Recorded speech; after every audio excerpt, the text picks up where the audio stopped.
আমাদের আচার বানানোর প্রস্তুতি চলতেছে। ওই ধুয়ে আমি ডিপে ওই আচার তো ওই যে এমনি ডিপে থানে আপনি এই কাম আকাম ভুলো করে নেব কেন না ওই ডিপে তো জীবনে খাওয়াবে না ওই ডিপেই থাকবে মেন খাবে বড়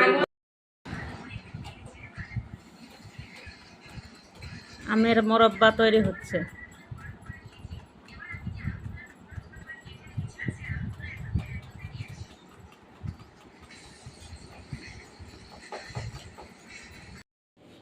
অবশেষে আমাদের আচার গুষ্টিমূলু আমের আচার। কি গুষ্টিমূলু আমের আচার দেখতে কত সুন্দর হয়েছে দেখছেন? উফ, সেই স্বাদ।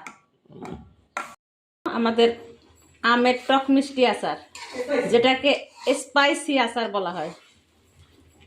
দেখছেন কত সুন্দর হয়েছে।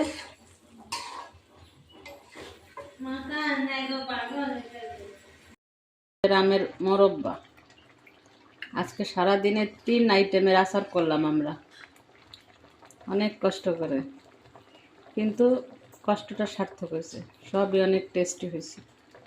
আমাদের আচার 3 আইটেমের।